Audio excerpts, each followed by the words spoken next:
Bismillahirrahmanirrahim. Assalamu alaikum dear students.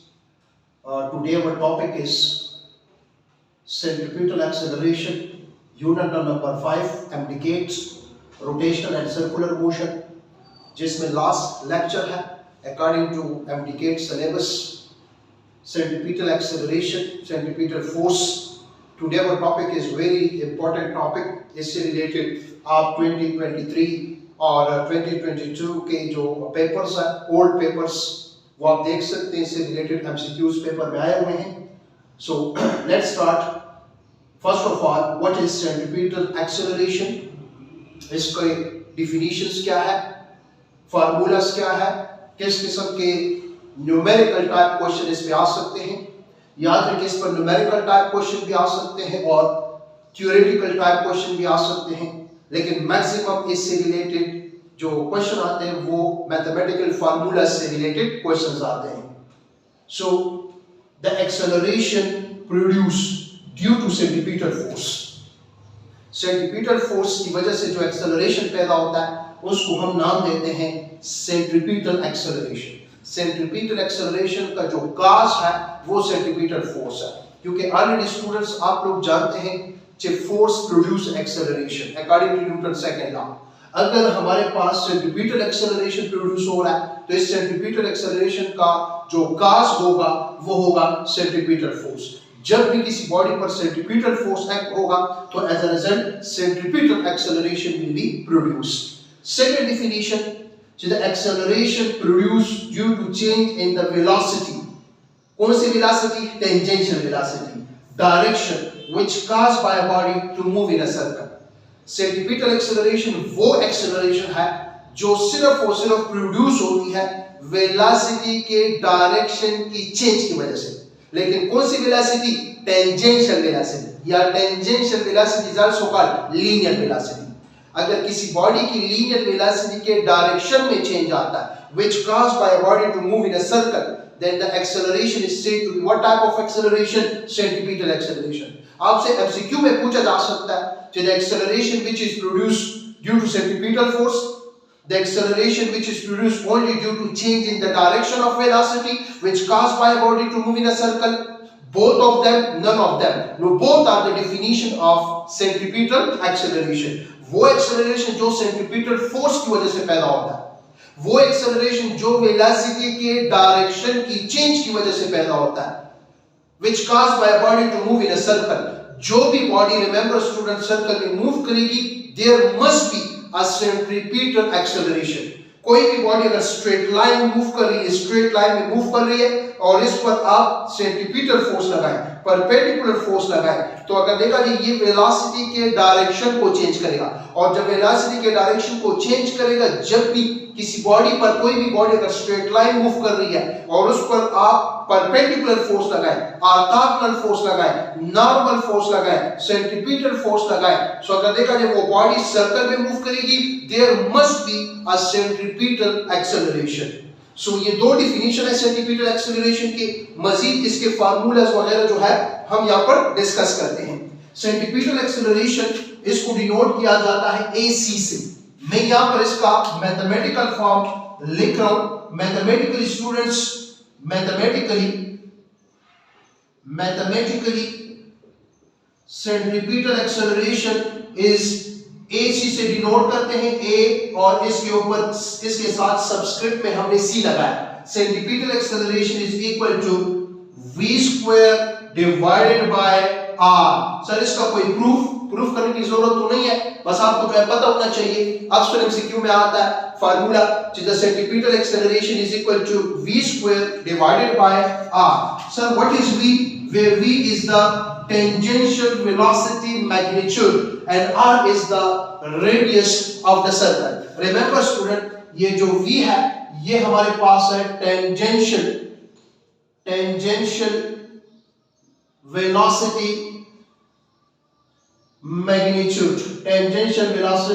magnitude, और R अगर देखा जाए this is radius of a circle. तो सेंट्रीपिटल एक्सेलरेशन का जो मैथमेटिकल फार्मूला है स्टूडेंट्स वो आपको पता होना चाहिए, V square divided by R. Centripetal acceleration is independent of mass, it is independent. ये जो सेंट्रीपिटल एक्सेलरेशन है, centripetal acceleration independent of mass, ये मास पे जो है डिपेंड नहीं करता। सही है, centripetal acceleration is independent of mass. If v is given, r is given, to find centripetal acceleration just putting value and solve। For example आपसे कहा जा सकता है, याद रखें मैं यहां पर जो है फॉर एग्जांपल एक धागा ले रहा हूं, लेट सपोज इसके साथ एक बॉडी को हमने अटैच की, और consider a body which move in a circle with a uniform motion. कोई भी बॉडी है, लेट सपोज हम लेते हैं धागा लेते हैं और उसके साथ किसी स्टोन को अटैच करते हैं, और इस बॉडी को हम यूनिफॉर्म मोशन, याद रखिए जब भी हम ये सेंट्रीपिटल एक्सेलरेशन को प्रूव करते हैं तो कंप्रिहेंसिव लेक्चर में आप लोगों ने सुना होगा कि consider a body which move in a circle, सही है, यूनिफॉर्मली। तो अगर बॉडी यूनिफॉर्मली मूव करती है, आप जानते हैं ये इसकी स्टूडेंट क्या कहलाती है, ये इसकी टेंजेंशियल वेलोसिटी कहलाती है। ये आप लोग जानते हैं, ये हमारे पास क्या है, r। अगर कोई बॉडी एंटी क्लॉकवाइज मूव कर रही है तो student according to right hand rule this is the angular velocity. यहां पर अगर देखा जाए students, this is the tangential velocity. यहां पर जो वेलोसिटी है से ये भी 2 मीटर पर सेकंड है, यहां पर जो वेलोसिटी है से ये भी 2 मीटर पर सेकंड है, यहां पर जो वेलोसिटी है ये भी 2 मीटर पर सेकंड है, यहां पर जो वेलोसिटी है ये भी 2 मीटर पर सेकंड है। इसका मतलब है वेलोसिटी जो है बॉडी यूनिफॉर्म वेलोसिटी के साथ मूव कर रही है। इसका मतलब है कि किस चीज में चेंज आ रहा है, डायरेक्शन में। यहां पर टेंजेंशियल वेलोसिटी का डायरेक्शन ये, यहां पर टेंजेंशियल वेलोसिटी का डायरेक्शन ये, यहां पर टेंजेंशियल वेलोसिटी का डायरेक्शन ये, यहां पर टेंजेंशियल वेलोसिटी का डायरेक्शन ये। तो टेंजेंशियल वेलोसिटी के डायरेक्शन की चेंज की वजह से जो एक्सेलरेशन पैदा होता है, इसको हम नाम देते हैं सेंट्रीपिटल एक्सेलरेशन। ऑलरेडी स्टूडेंट आप जानते हैं कि v is equal to r into omega.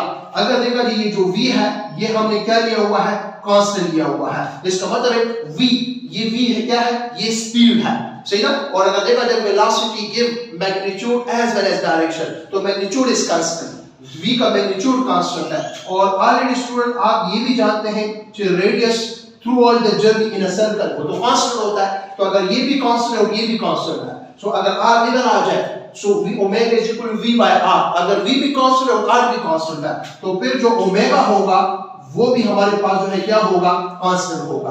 तो याद रखें यहां पर जो एक्सेलरेशन पैदा हो रहा है उसका सबसे बड़ा कास्ट या उसका कास्ट क्या है, वो टेंजेंशियल वेलोसिटी का डायरेक्शन में चेंज आना।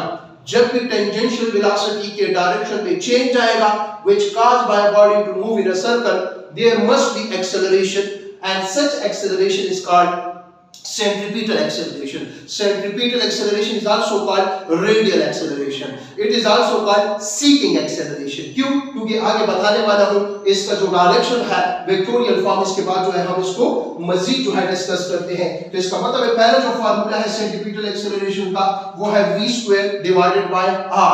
अगर आपको कहा जाए कि a body move in a circle of a radius dash and its tangential velocity is dash, what is the centripetal acceleration?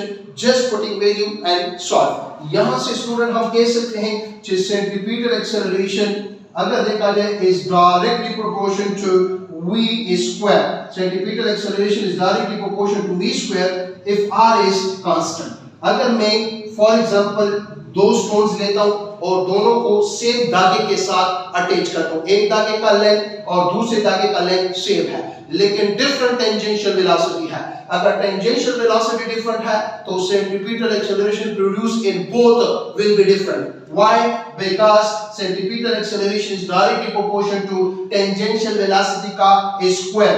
यहां पर मैं कह सकता हूं कि a1 divided by a2 is equal to v1 का स्क्वायर डिवाइडेड बाय v2 का स्क्वायर। सेंट्रीपिटल एक्सेलरेशन का टेंजेंशियल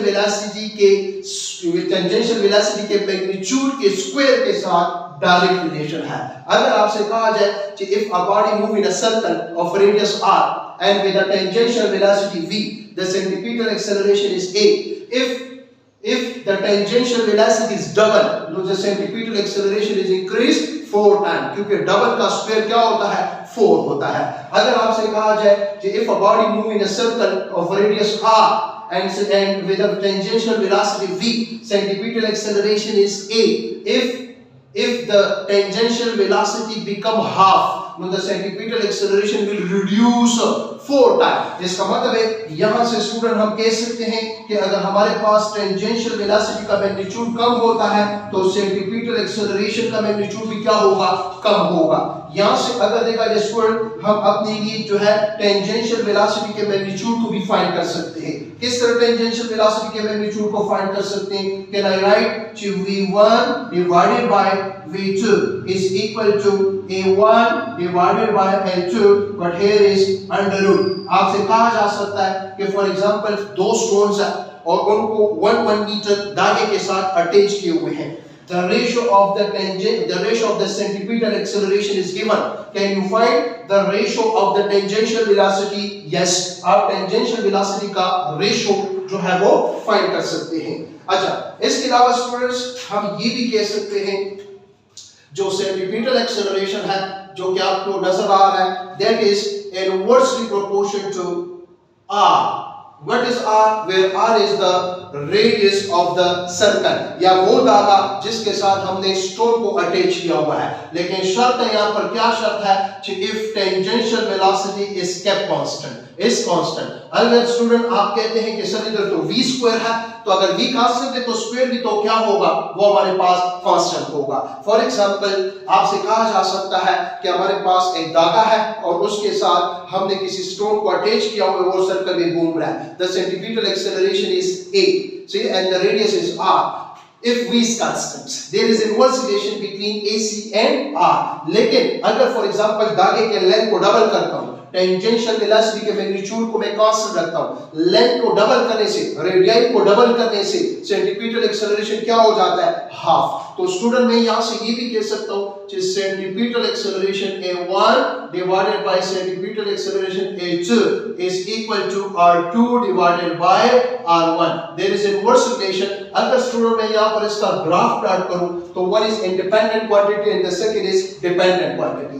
सेंट्रीपिटल एक्सेलरेशन r पे डिपेंड करता है, r सेंट्रीपिटल एक्सेलरेशन पे डिपेंड नहीं करता। सो r इंडिपेंडेंट क्वांटिटी है, उसको अलोंग x एक्सिस ले लें, और सेंट्रीपिटल एक्सेलरेशन डिपेंडेंट क्वांटिटी है, उसको अलोंग y एक्सिस ले लें। तो इसका स्टूडेंट जो ग्राफ होगा ये ग्राफ होगा। लेकिन शर्त है, क्या शर्त है? If v square is constant and this graph is called hyperbola, इसको हम hyperbola कहते हैं। फॉर एग्जांपल स्टूडेंट आपसे कहा जा सकता है चित्र, फॉर एग्जांपल अगर इससे रिलेटेड हम एक एमसीक्यू कर लें, सुने, ये आज इंशाल्लाह हम पढ़ेंगे कि centripetal acceleration is directly proportional to the radius of the circle. Sir how? इधर तो आप कह रहे हैं कि centripetal acceleration is inversely proportional to radius of the circle या length of the string। सीधा आगे इंशाल्लाह पढ़ेंगे। इसके बाद यहाँ पर अगर tangential velocity kept constant है, if the tangential velocity is kept constant, tangential velocity magnitude is kept constant, then the centripetal acceleration is inversely proportional to r। For example आपसे कहा जा सकता है MCQ में कि हमारे पास दो strings हैं जिनके length का रेशो है r1 ratio r2 is equal to 2 ratio 3 and both move in a circle with a constant tangential velocity 1:1. What will be the ratio of the centripetal acceleration? Your answer should be inverse relation, which is 3:2. 3:2। यहां से आप लोग अपने लिए जो है length of the string को भी फाइंड कर सकते हो। अगर हमारे पास जो है आपको दो सेंट्रीपिटल एक्सेलरेशन दिए जाए, इन चारों में से कोई भी तीन क्वांटिटीज आपको दिए जाए तो वो चौथी क्वांटिटी आपसे पूछा जा सकता है। अब स्टूडेंट r को कम करने से, if v is kept constant, no r को कम करने से सेंट्रीपिटल एक्सेलरेशन का मैग्नीट्यूड इंक्रीज और r को ज्यादा करने से सेंट्रीपिटल एक्सेलरेशन का मैग्नीट्यूड क्या होगा, वो डिक्रीज होगा। तो याद रखें सेंट्रीपिटल एक्सेलरेशन का जो फर्स्ट फार्मूला है वो हमारे पास है। अब यहाँ पर हम फिलहाल इसको मैग्नीट्यूड वाइज डिस्कस कर रहे हैं, इसके बाद इसको हम डायरेक्शन वाइज डिस्कस करते हैं। तो centripetal acceleration is equal to v square divided by r। आपसे एमसीक्यू में कहा जा सकता है कि a body move in a circle of radius 1 meter with a tangential velocity magnitude is 2 meter per second. Tangential velocity is measured in meter per second. What is the centripetal acceleration? 2 का square divided by 1. Your answer should be 4 meter per second square. Centripetal acceleration का जो unit है, centripetal acceleration का हमारे पास जो unit है, remember student, इसको measure किया जाता है meter per second square. ये इसका जो है यूनिट है. इसका आप डायमेंशन भी लिख सकते हो. मीटर की ये हम लिखते हैं L और सेकंड स्क्वायर है तो ये हो जाएगा T⁻⁻². This is a centripetal acceleration. तो फर्स्ट फार्मूला स्टूडेंट हमने पढ़ा कि centripetal acceleration is equal to v² divided by r.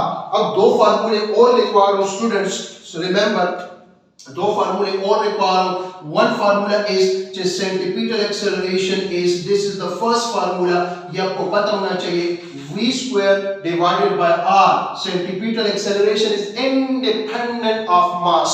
Independent of mass. मास पे डिपेंड नहीं करता. आपसे कहा जा सकता है कि हमने जो है दो धागे लिए हैं जिनका लेंथ सेम है, जिनको सेम टेंजेंशियल वेलोसिटी के साथ रोटेट किया जा रहा है, लेकिन एक स्टोन जो अटैच किया उसका मास है 1 kg और दूसरे स्टोन का मास है 2 kg.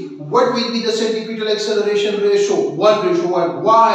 Because centripetal acceleration is independent of the mass which is attached to the string which move in a circle. सही ना? मास पे जो है डिपेंड नहीं करता. दूसरा फार्मूला याद रखें. This is the formula number first. Student हम जान पे आ रहे हैं कि v is equal to r omega. v बचे हमारे पास है r into ओमेगा. अगर मैं इसको पुट कर लूं 1 में तो इक्वेशन 1 बिकम v की जगह आ जाएगा, ये हो जाएगा सेंट्रीपिटल एक्सेलरेशन, इसकी जगह आ जाएगा r ओमेगा का स्क्वायर divided by r omega square by r. तो यहां पर हमारे पास आ जाएगा r into omega square. Student हमारे पास जो सेकंड फार्मूला आ गया centripetal acceleration a which is equal to r omega square. अब आप कहेंगे कि सर आपने कहा था centripetal acceleration is directly proportional to the radius of the circle, length of the string. कब?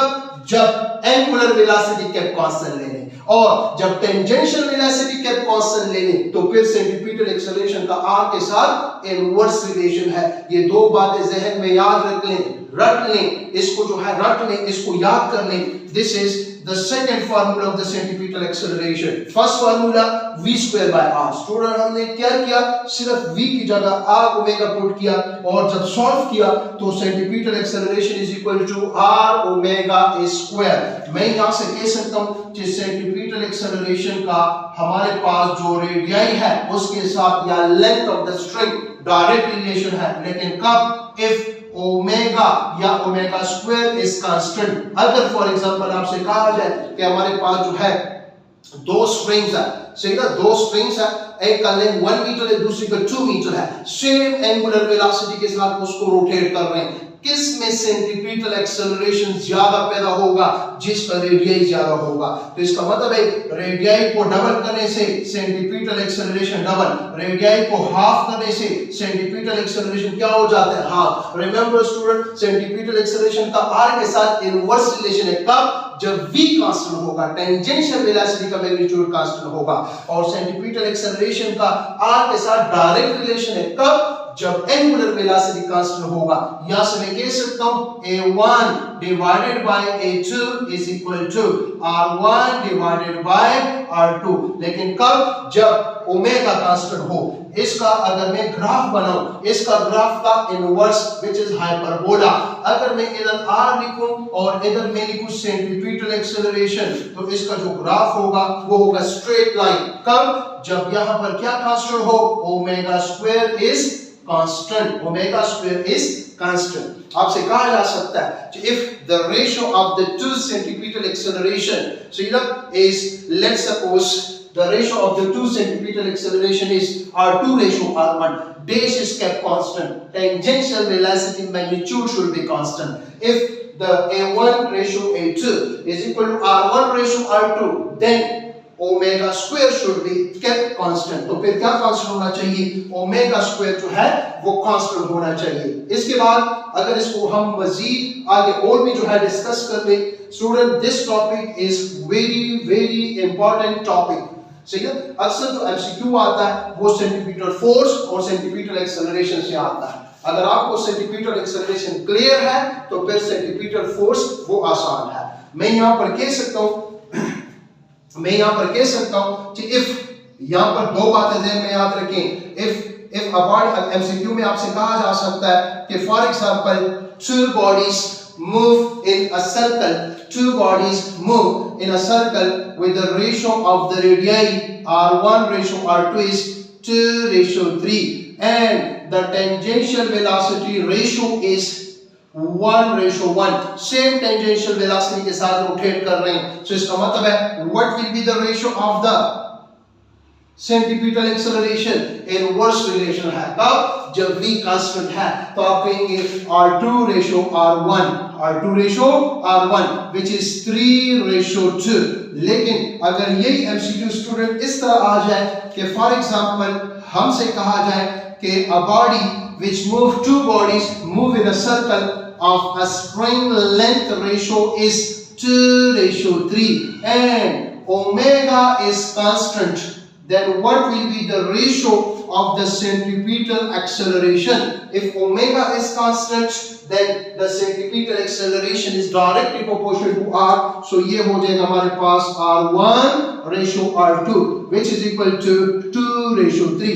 If the ratio of the centripetal acceleration is equal to a1:a2 is equal to r1:r2, no, omega should be constant. If omega constant, omega square automatically constant. If centripetal acceleration ratio a1:a2 is equal to r2:r1, then there must be constant or tangential velocity. Now this is also written as centripetal acceleration का हम जानते हैं जो कि formula है r into omega square। Student इसको मैं इस तरह भी लिख सकता हूँ कि r और omega already you know which is 2 pi f। So फिर सेंटीपीटल एक्सेलरेशन के एक और फार्मूला भी है which is 2 pi r into f।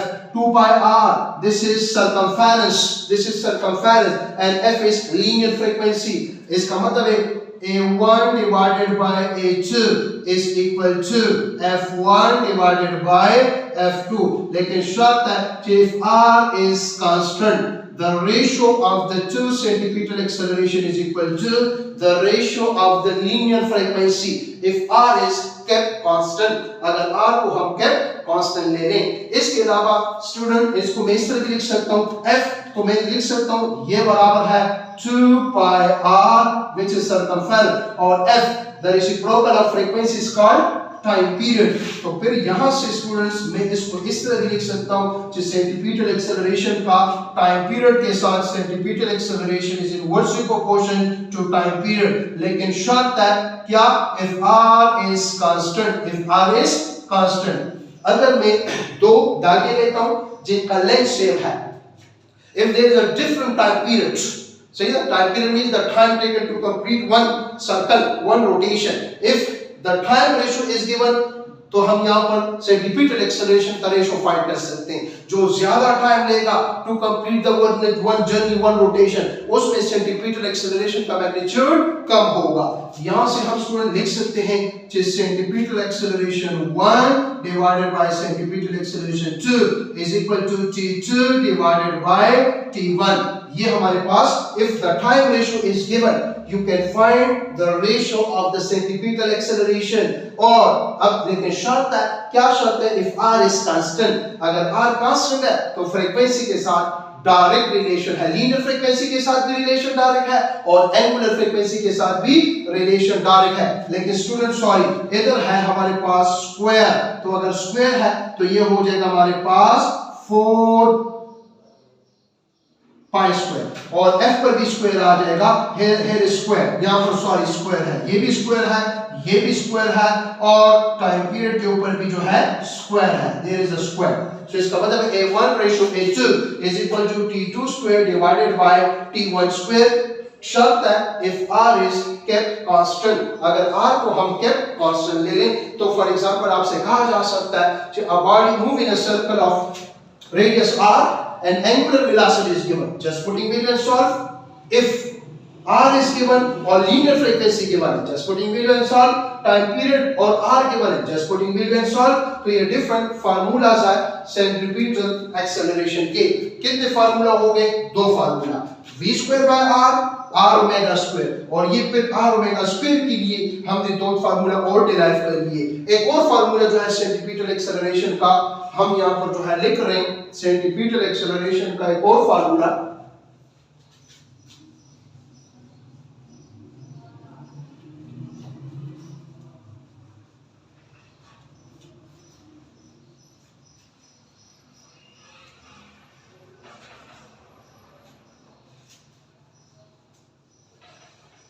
Centripetal acceleration is also written as centripetal acceleration का एक और फार्मूला भी है जिसको हम लिख सकते हैं स्टूडेंट्स। पहला फार्मूला दोबारा सुने। First formula is centripetal acceleration is equal to v square divided by r. This is formula first. Second, centripetal acceleration is equal to r into omega square. This is second. अब centripetal acceleration is equal to r omega square को लिख सकता हूँ omega into omega. Student आप जानते हैं कि हमारे पास v is equal to r omega, तो फिर मैं यहाँ से कह सकता हूँ कि centripetal acceleration is the product of tangential velocity magnitude and angular velocity magnitude. तो टोटल हमने कितने फार्मूले पढ़े सेंट्रीपिटल एक्सेलरेशन के? तीन फार्मूले। अगर एमसीक्यू आता है which one of the following is the correct formula for the centripetal acceleration, so तीन फार्मूले हैं। अगर मैं इसे एमसीक्यू लिखूं कि centripetal MCQ formula of the centripetal acceleration is, और मुख्तलिफ ऑप्शंस आपको दिए जाए। से फर्स्ट फार्मूला में लिख रहा हूं v square divided by r। Second option में लिख रहा हूं this is option A, r omega square v into omega, और डी में लिख रहा हूं all, तो आप कहेंगे all options are the correct option. If tangential velocity and radius is given, if radius and angular velocity is given, if tangential velocity and angular velocity is given, just putting value and solve. इस फार्मूले को और भी मजीद आप लिख सकते हो, omega की जगह 2 पाई f, ओमेगा की जगह 2 पाई डिवाइडेड बाय t। मजीद इसके तीन फार्मूले आप और भी दो फार्मूले और भी बना सकते हैं, जिससे centripetal acceleration is equal to v और ये बराबर है 2 पाई f। इसको आप लिख सकते हैं centripetal acceleration is v 2 pi divided by t। ये हमारे पास सेंट्रीपिटल एक्सेलरेशन के फार्मूलाज है, तीन फार्मूलाज है। तो डेटा को देखते हुए आप लोग सेंट्रीपिटल एक्सेलरेशन को जो है अपने लिए फाइंड कर सकते हैं।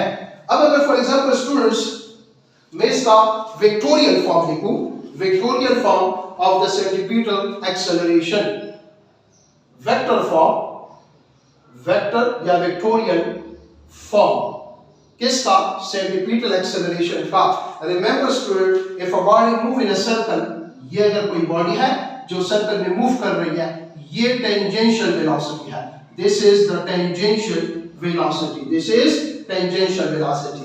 याद रखें number 1, centripetal acceleration is equal to minus v square divided by r, और इधर मैंने लिख लिया r कैप, इधर आ जाएगा एरो का निशान। ये हमें, अगर इधर एरो का निशान नहीं है, नीचे एरो का निशान होगा। अगर नीचे भी एरो का निशान नहीं है, ऊपर की भी नहीं है, तो इस ए को आप बोल्ड लिख लें। सो ये इसका वेक्टोरियल फॉर्म है। Negative sign shows direction, the direction of centripetal acceleration is towards the center of the circle।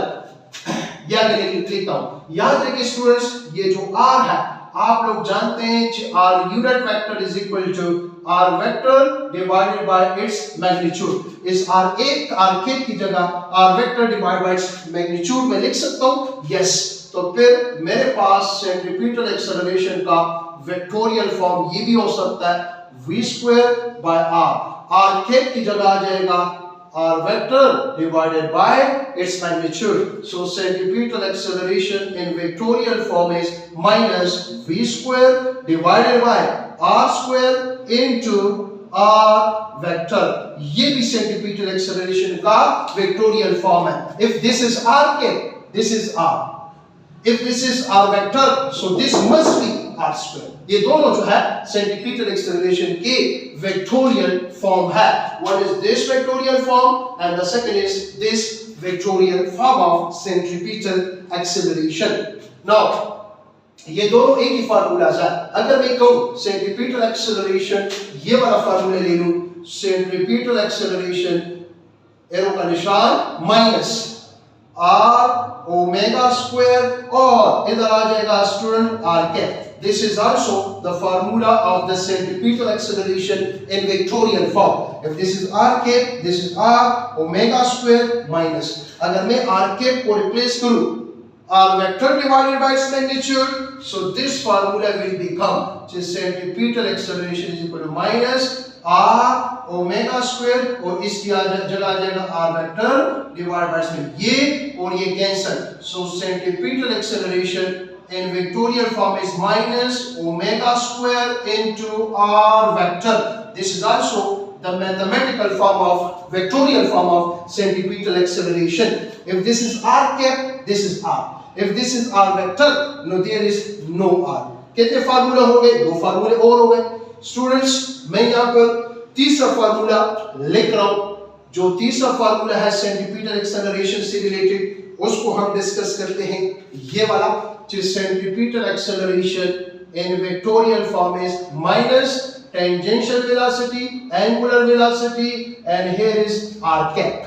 This is centripetal acceleration in vectorial form. This is also written as centripetal acceleration is equal to minus v omega. This is r unit vector, which is r vector divided by r. ये हमारे पास 6 vectorial form है centripetal acceleration के. 6 vectorial form है. 6 vectorial form. मैं यहां पर लिख सकता हूं the negative sign shows, the negative sign shows direction is towards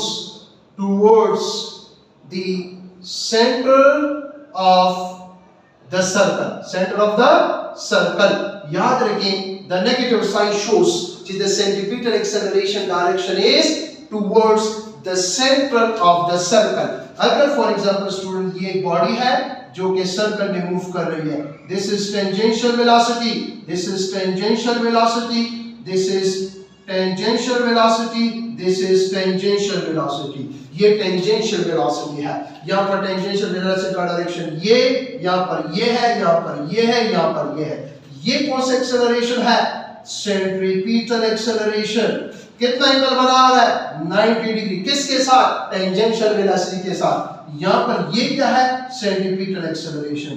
This is centripetal acceleration. This is centripetal acceleration. It means that centripetal acceleration is perpendicular to the tangential velocity. To the tangential velocity. कितना angle बना रहे हैं? यहाँ पर both angle makes 90 degree. ये जो centripetal acceleration है और रेडियस, जिसको रेडियल वेक्टर का नाम दिया जाता है, ये हमारे पास है. स्टूडेंट्स, इसको समझने की कोशिश करें. This is radial vector. Radial vector और सेंट्रीपिटल एक्सेलरेशन कितना एंगल बना रहे हैं? 180. Both are anti parallel. यहां पर मैं लिख लेता हूं जो सेंट्रीपिटल एक्सेलरेशन है एंड आर रेडियल वेक्टर कितना एंगल बना रहे हैं? 180. Both are anti parallel. दोनों क्या है? हमारे पास एंटी पैरेलल है. सही ना? Both are anti parallel. हाँ स्टूडेंट्स, next topic इसी से related, centripetal force, which is also called radial force, which is why? Because it is lying around radius of the circle. Or it is also called central force, या central force means seeking force. ये तमाम नाम है, so आपको पता होना चाहिए. What is centripetal force? A force which compel a force which compel a body to move in a circle is known as centripetal force. A force which compel a body to move in a circle. Sir इसका मतलब है कि जो भी body circle में move करती है there must be a centripetal force. Yes. अगर प्लैनेट्स मूव करते हैं, electron revolve around the nucleus, कोई फेरी है सर्कल में मूव करता है, इन तमाम बॉडीज पर कौन सा फोर्स एक्ट हो रहा है? सेंट्रीपिटल फोर्स एक्ट हो रहा है. इसके अलावा याद रखें the force which produce a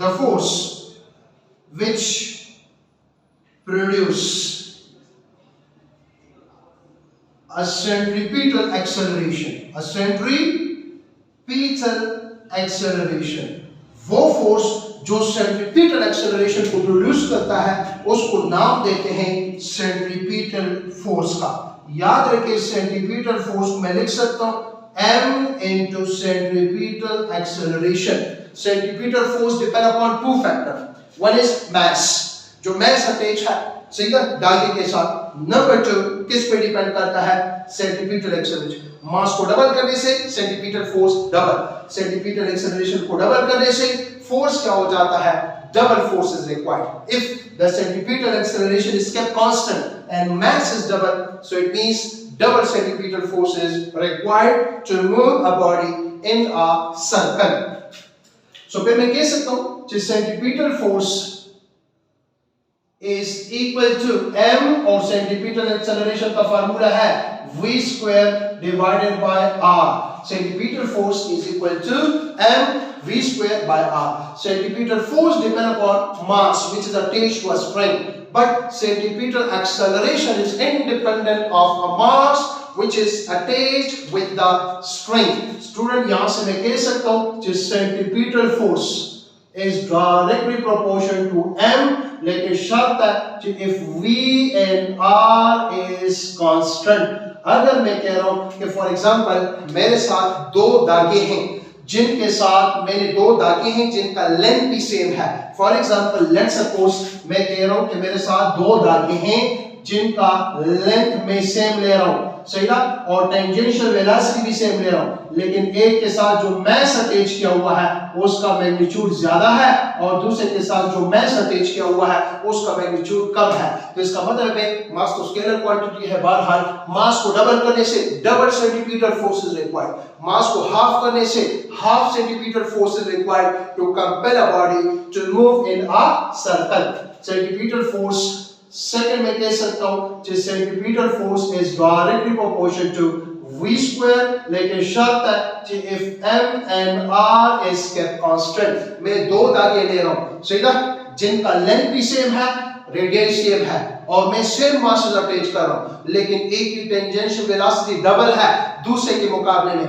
double the tangential velocity the centripetal force will become 4 times. Half the tangential velocity, the centripetal force will reduce 4 times. So the students, last centripetal force is inversely proportional to r. लेकिन शर्त है कि if m and v square is constant. अगर मैं for example दो धागे ले रहा हूं सही ना different length वाले सेम मासेस अटैच कर रहा हूं उनके साथ, if same masses and same tangential velocity के साथ मैं उसको मूव करा रहा हूं, तो इसका मतलब है जिसका रेडियस ज्यादा मोर सेंटीमीटर फोर्सेस रेडियस ज्यादा सेंटीमीटर फोर्स कम, रेडियस कम सेंटीमीटर फोर्स ज्यादा. इनवर्स रिलेशन है. कौन सा रिलेशन है? इनवर्स. रेडियस को डबल करने से सेंटीमीटर फोर्स हाफ, रेडियस को हाफ करने से सेंटीमीटर फोर्स बिकम डबल. अगर आपको मास दिया जाए, v दिया जाए, r दिया जाए और आपसे कहा जाए to find centripetal force, no just putting value and solve. ये हमारे पास centripetal force का बेसिक फार्मूला है. इसका जो वेक्टोरियल फॉर्म है इसको हम आखिर में डिस्कस करते हैं. से this is formula number first. Second, centripetal force को अगर मैं लिख लूं centripetal force is equal to m और सेंटीमीटर एक्सेलरेशन का दूसरा फार्मूला वो already you know r into omega square. This is also the formula of centripetal force. Student again यहां से आप लोग ये बता सकते हैं कि सेंटीमीटर फोर्स का डायरेक्ट रिलेशन है m के साथ if r and angular velocity is constant। Centimetre force का मास के साथ डायरेक्ट रिलेशन, चाहे टेंजेंशियल वेलोसिटी कांस्टेंट हो चाहे एंगुलर वेलोसिटी कांस्टेंट हो। मास को डबल करने से सेंटीमीटर फोर्स डबल, मास को हाफ करने से centripetal force half. Second student, centripetal force is directly proportional to r, लेकिन शर्त है, क्या शर्त है? If m and omega square is constant. m तो दोनों में कांस्टेंट है, हम कह सकते हैं कि सेंटीमीटर फोर्स का r के साथ इनवर्स इफ लीनियर या टेंजेंशियल वेलोसिटी इज कांस्टेंट। ये सेंटीमीटर फोर्स का r के साथ डायरेक्ट रिलेशन है if angular velocity is kept constant. If radius is double, centimeter force become double, शर्त है कि angular velocity is kept constant। If radius is double, centimeter force become half, if tangential velocity is kept constant। यहाँ से हम कह सकते हैं student कि centimeter force is directly proportional to the angular velocity, लेकिन शर्त है कि if m and r is constant। Centimetre force का टेंजेंशियल वेलोसिटी के स्क्वायर के साथ भी डायरेक्ट रिलेशन है, सेंटीमीटर फोर्स का एंगुलर वेलोसिटी के स्क्वायर के साथ भी डायरेक्ट रिलेशन है। यहां पर भी mr कांस्टेंट, यहां पर चाहे लीनियर वेलोसिटी को डबल करते हैं चाहे एंगुलर वेलोसिटी को डबल करते हैं, centimetre force will become 4 time, centimetre force 4 time. So याद रखें, सेंटीमीटर फोर्स और r के साथ direct relation if angular velocity is constant, centimetre force और टेंजेंशियल वेलोसिटी रेडियस के साथ इनवर्स रिलेशन कब? If tangential velocity is kept constant. Students, यहां से आप ये भी कह सकते हो, अगर इसी फार्मूले में थोड़ा सा और चेंजेस करूं, जिससे centripetal force is equal to m r और ओमेगा बराबर है 2 पाई f, तो मैं लिख सकता हूं 2 का square 4 pi square into f square. ये भी सेंटीमीटर फोर्स का फार्मूला है। The reciprocal of frequency is called time period. m r 4 pi square और f की जगह आ जाएगा t स्क्वायर। तो ये तमाम फार्मूलाज हमें पता होना चाहिए। इसी तरह स्टूडेंट्स, अगर मैं last formula centripetal force is equal to m और सेंटीमीटर एक्सेलरेशन है v इनटू ओमेगा। अब देखिए, अगर मैं v को कांस्टेंट ले लूं और ओमेगा को डबल करूं, या ओमेगा को कांस्टेंट ले लूं v को डबल करूं, सेंटीमीटर फोर्स बिकम डबल। अगर टेंजेंशियल वेलोसिटी को भी डबल करता हूं, एंगुलर वेलोसिटी को भी डबल करता हूं, now 2 into 2 4, the centripetal force will increase 4 time, centimetre force increase हो जाएगा 4 टाइम। यहां से मैं लिख सकता हूं m v ओमेगा बराबर है 2 पाई f, या यहां से मैं लिख सकता हूं student m v 2 pi divided by t। Centimetre force का टाइम पीरियड के साथ इनवर्स रिलेशन है if tangential velocity and mass is kept constant. Centimetre force का फ्रीक्वेंसी लीनियर फ्रीक्वेंसी के साथ डायरेक्ट रिलेशन है, एंगुलर फ्रीक्वेंसी के साथ भी डायरेक्ट रिलेशन है if m and v is kept constant। लेकिन ये t स्क्वायर है जब mr कांस्टेंट हो, और ये अगर देखा जाए mv जब कांस्टेंट हो, तो सेंटीमीटर फोर्स का टाइम पीरियड के साथ इनवर्स रिलेशन है। A body which move in a circle of mass m with a tangential velocity t, time period is t. What is the centimeter force? Just putting variance r. A body of mass m move in a circle of radius r, the time period is dash. How much centimeter force act on a body? Just putting value and solve। ये हमारे पास different forms है centripetal forces के। अच्छा student, centripetal force के जो formulas है, इसको मैं सिर्फ लिख सकता हूं in term of kinetic energy, जिस centripetal force is equal to, मैं अगर 2 को मल्टीप्लाई भी करूं 2 को डिवाइड भी करूं, सो ये हो जाएगा m v square by r। इसको मैं लिख सकता हूं centripetal force is equal to half m v square, और ये हो जाएगा 2 r। Now centripetal force is equal to 2 into kinetic energy divided by r। Centripetal force का एक और मैथमेटिकल फॉर्म है in term of kinetic energy। सही है, लेकिन ये कौन सी kinetic energy है? Linear tangential kinetic energy। If a body move in a circle of tangential kinetic energy is given, radii is given, centimetre force को find करने का ये वाला फार्मूला है। स्टूडेंट्स, अगर मैं इसको लिखूं centimetre force is equal to, centripetal force को अगर मैं लिखूं से हमारे पास है mv square divided by r, ये हो जाएगा mv into v divided by r।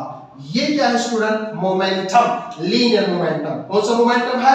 Linear momentum. तो फिर मैं स्टूडेंट लिख सकता हूं centripetal force is equal to linear momentum into tangential velocity divided by r। If linear momentum is given, about move in a circle of tangential momentum is given, tangential velocity is given, r is given, just putting value and solve। इसके अलावा student centripetal force हमारे पास बराबर है mv square divided by r, v square divided by r।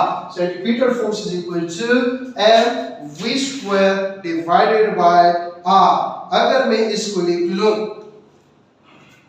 Centripetal force is equal to mv v by r। Centripetal force is equal to linear momentum v by r angular velocity। अगर आपसे कहा जाए a body move in a circle of tangential momentum is dash, angular velocity is dash, how much centripetal force act on a body? No, just putting value and solve, so you will get the final result। हाँ students, centripetal force का vectorial form, vector के form में इसको लिखा जा सकता है। For example a body move in a circle, now this is tangential velocity, tangential velocity, tangential velocity, tangential. और हमने स्टार्ट में कहा जो सेंट्रीपिटल एक्सेलरेशन है उसका डायरेक्शन है towards, this is centripetal acceleration, this is centripetal acceleration, this is सेंट। और याद रखें न्यूटन सेकंड लॉ के मुताबिक acceleration is directly proportional to force, और जिस डायरेक्शन में फोर्स एक्ट होगा उसी डायरेक्शन में एक्सेलरेशन, तो फिर एक्सेलरेशन और force both will be parallel. Centripetal force is always toward the centre of the circle.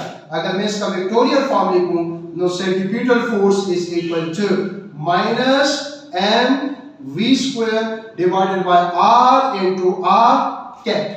और स्टूडेंट्स ऑलरेडी आप जानते हैं जो r कैप बराबर है r vector divide by its magnitude. अगर r कैप को इससे रिप्लेस करूं तो centripetal force is written as minus m v square divided by r, और अगर r कैप को r vector divide by its magnitude तो ये हो जाएगा square. This is two vectorial form of centripetal force। If this is r cap, this is r. If this is r vector, this is r is square। Second, centripetal force का vectorial formula, centripetal force is equal to m, और centripetal acceleration मैंने बताया है r omega square. अगर इधर negative sign इधर आ जाएगा r cap.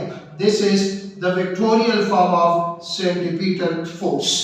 अगर मैं इस r cap को रिप्लेस कर लूं r vector divided by its magnitude, so centripetal force will become which is minus m, ये हो जाएगा ओमेगा स्क्वायर, और r cap की जगह r vector divided by magnitude, r cancel, so इधर आ जाएगा r vector। This is the centripetal force in vectorial form। Third, centripetal force is also written as centripetal force is equal to minus m v omega, और इधर आ जाएगा r cap, या centripetal force is equal to minus m v omega, और इधर आ जाएगा r vector divided by r। तो ये हमारे पास 6 फॉर्म्स है, वेक्टोरियल फॉर्म में मैंने 6 फॉर्म्स बताए हैं सेंट्रीपिटल फोर्स के। याद रखें the negative sign shows direction किसका? सेंट्रीपिटल फोर्स का, is towards center of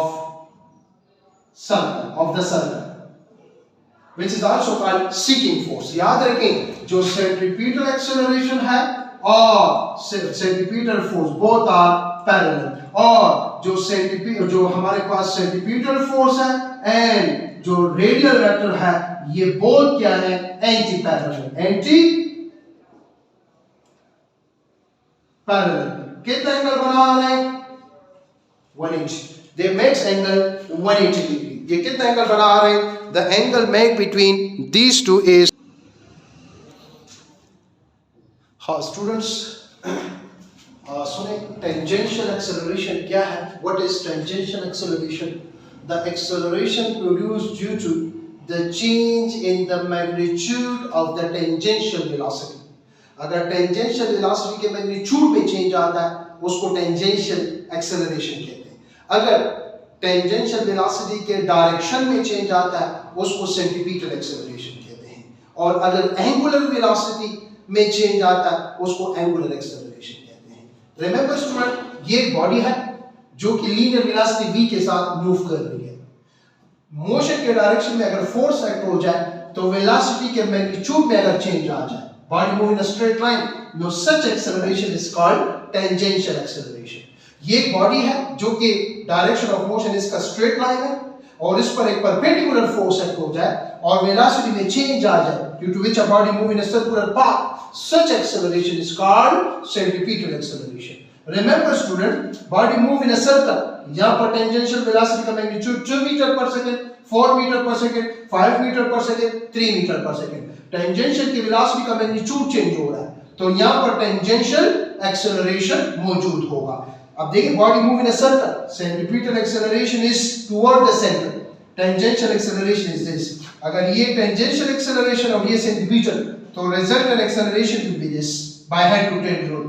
Now net acceleration using Pythagoras theorem under root AC का square plus AT का square. अगर दो एक्सेलरेशन याद रखें, जब भी हमारे पास centripetal और tangential acceleration होगा, मतलब body move in a circle with varying magnitude of tangential velocity, two acceleration will be, one is tangential acceleration and the second is centripetal. Both will be orthogonal to each other. Net acceleration will be under the root centripetal acceleration का square plus tangential acceleration का square. ये table जो है बनाते हैं, यहाँ पर 4 cases हम डिस्कस करते हैं, कंडीशन लिखते हैं, टेंजेंशियल एक्सेलरेशन कब होगा, सेंटीपीटल एक्सेलरेशन कब होगा और नेट एक्सेलरेशन कब होगा.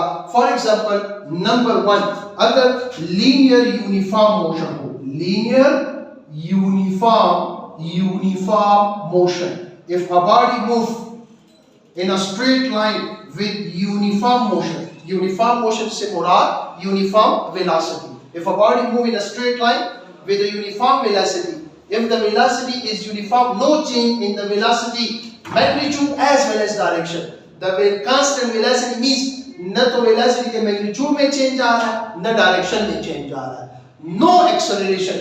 Tangential acceleration is due to change in magnitude. यहाँ पर magnitude में change नहीं आ रहा, tangential acceleration 0. Body move in a straight line, centripetal acceleration is 0. So जो net acceleration होगा वो भी किस चीज के बराबर होगा, 0 के बराबर. It means if a body move in a straight line with a constant velocity, no acceleration, किसी किस्म का कोई acceleration मौजूद नहीं होगा. Second, अगर मैं ये कि non-uniform linear motion, non-uniform linear motion से मुराद और नॉन यूनिफॉर्म भी है, तो वेलोसिटी का डायरेक्शन चेंज नहीं हो रहा बल्कि वेलोसिटी का मैग्नीट्यूड चेंज हो रहा है. और वेलोसिटी के मैग्नीट्यूड की चेंज की वजह से जो एक्सेलरेशन होता है उसको टेंजेंशियल एक्सेलरेशन कहते हैं, which will be non-zero. और centripetal acceleration is only due to circular motion. ये तो लीनियर मोशन है, नो सेंटीपीटल एक्सेलरेशन होगा 0. तो अगर यहाँ पर दोनों वैल्यू पुट कर लें, जो नेट एक्सेलरेशन होगा वो बराबर होगा टेंजेंशियल एक्सेलरेशन के. Case number 3, uniform circular motion. अगर कोई बॉडी सर्कल में मूव करती है uniformly, when a body move in a circle with uniform motion, अगर यूनिफॉर्म मोशन है तो इसका मतलब है टेंजेंशियल वेलोसिटी का मैग्नीट्यूड कांस्टेंट है. अगर टेंजेंशियल वेलोसिटी का मैग्नीट्यूड कांस्टेंट है, नो चेंज, एक्सेलरेशन इज 0. जब भी कोई बॉडी सर्कल में मूव करती है, there must be a centripetal acceleration. जो नेट एक्सेलरेशन होगा वो बराबर होगा किस चीज के, सेंटीपीटल एक्सेलरेशन के. अगर कोई body non non-uniform. If a body moves in a circle with a non-uniform motion, if the motion is non-uniform circular motion, non-uniform circular motion से मुराद जो टेंजेंशियल वेलोसिटी का magnitude as well as direction change हो रहा है, तो फिर तो टेंजेंशियल एक्सेलरेशन भी नॉन जीरो होगा, मतलब मौजूद होगा, सेंटीमीटर एक्सेलरेशन भी मौजूद होगा, नेट एक्सेलरेशन जो होगा वो बराबर होगा under root centripetal acceleration plus tangential acceleration. सही ना? If value is given, just putting value, you will get answer.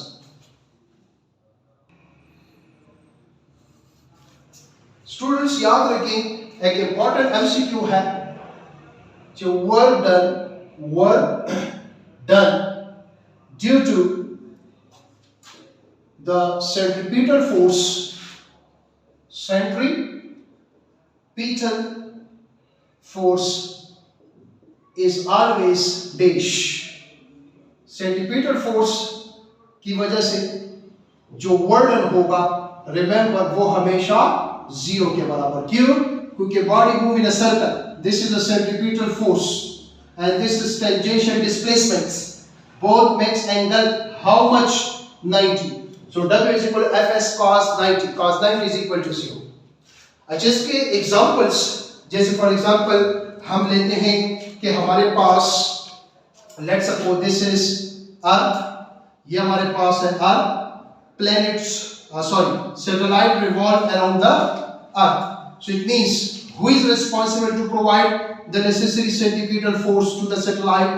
The necessary centripetal force is provided by the earth gravitational force. This is mv square divided by r, and this is capital G m divided by r square. Similarly, for example, let's suppose this is sun and the planets revolve around the sun. So the centripetal force is provided by gravitational force. Again, now for example, this is nucleus and electron revolve around the nucleus. So it means the centripetal force is provided by electrostatic force, by Coulomb law. This is mv square by r, and this is q1 q2 divided by r square. या अगर कोई गाड़ी है वो turn करती है, so the necessary centripetal force is provided by frictional force, और वहां पर normal force का y component is act like a centripetal force. एक 4 MCQs है, इसको डिस्कस करते हैं और आज के लिए enough. MCQ number first. If a body move in a straight line, a body moves in a straight line with constant velocity. अगर कोई बॉडी स्ट्रेट लाइन में मूव करती है, constant velocity. Velocity constant means magnitude भी कांस्टेंट है और direction भी कांस्टेंट है. ए, टेंजेंशियल एक्सेलरेशन कितना होगा? 0. सेंट्रीपिटल एक्सेलरेशन कितना होगा? 0. एंगुलर एक्सेलरेशन कितना होगा? 0. Which option is the correct option? आप कहेंगे all. No acceleration. If a body move in a straight line with a constant linear velocity, straight line with linear velocity, there will be no acceleration. MCQ number 2. आपसे पूछा जा सकता है, a body move in a straight line with non-uniform velocity. A body moves in a straight line with non-uniform velocity. तो इसका मतलब है straight line में तो मैं यहाँ पर डायरेक्शन में चेंज नहीं आ रहा, सिर्फ मैग्नीट्यूड में चेंज आ रहा. और अगर मैं मूव करता हूँ कभी तेज कभी स्लो कभी तेज, लेकिन डायरेक्शन चेंज नहीं हो रहा, सिर्फ मैग्नीट्यूड. तो मैग्नीट्यूड की चेंज की वजह से जो एक्सेलरेशन होता है उसको हम नाम देते हैं टेंजेंशियल एक्सेलरेशन. यहाँ पर मैं लिख सकता हूँ number option A, the tangential acceleration will B non zero. Yes. The centripetal acceleration will be 0. Yes. The angular acceleration will be 0. Yes. Which option is the correct option? और सिर्फ एक acceleration होगा जिसको हम नाम देते हैं टेंजेंशियल। एमसीक्यू नंबर 3, वो हमसे पूछा जा सकता है कि a body moves in a circle with a uniform velocity। Body circle में मूव करती है यूनिफॉर्म वेलोसिटी के साथ, या यूनिफॉर्म स्पीड के साथ। फॉर एग्जांपल सर्कल की बात हो रही है यूनिफॉर्म स्पीड के साथ, तो यहां पर याद रखें टेंजेंशियल एक्सेलरेशन 0, क्योंकि स्पीड के मैग्नीट्यूड में चेंज नहीं आ रहा। सेंट्रीपिटल एक्सेलरेशन मस्ट बी, क्योंकि हर पॉइंट पर स्पीड के डायरेक्शन में चेंज आ रहा है, वेलोसिटी डायरेक्शन चेंज। और c angular acceleration will be 0, जहां पर टेंजेंशियल एक्सेलरेशन 0, वहां पर angular acceleration 0। So which option is correct option? आप कहेंगे और। क्यों? ऑलरेडी आप जानते हैं जो tangential acceleration is equal to r alpha. अगर टेंजेंशियल एक्सेलरेशन 0 तो alpha will be 0। Last MCQ number 4, जो कि है जो a body moves in a circle, a body moves in a circle with a non-uniform speed, then A, हमारे पास जो tangential acceleration होगा वो भी मौजूद होगा नॉन जीरो के बराबर, क्योंकि नॉन यूनिफॉर्म है। नंबर बी, सेंट्रीपिटल एक्सेलरेशन तो होगा ही होगा, क्योंकि स्पीड के डायरेक्शन की चेंज की वजह से जो एक्सेलरेशन पैदा होता है। और जहां पर टेंजेंशियल एक्सेलरेशन नॉन जीरो, वहां पर एंगुलर एक्सेलरेशन भी नॉन जीरो, और डी जो होगा वो होगा ऑल। तो विच option is the correct option? This option is the correct option. So students, ये हमने जो है आज ये चैप्टर कंप्लीट किया, क्योंकि स्टूडेंट्स का ज्यादातर डिमांड था कि सर ये चैप्टर जो है जल्दी जल्दी, असल में पेपर्स है तो मैट्रिक के एग्जाम में थोड़ा सा बिजी हूँ, जिसकी वजह से लेक्चर्स जल्दी जल्दी अपलोड नहीं कर सकता, लेकिन इंशाल्लाह I will try my best. इसके बाद हम नया चैप्टर शुरू करेंगे जो कि हमारे पास होगा SHM। सही स्टूडेंट्स, सो अगर आप लोग नए हैं तो आप चैनल को सब्सक्राइब करें और दोस्तों के साथ शेयर करें लिंक को। Thank you so much, best of luck, खुदा हाफिज।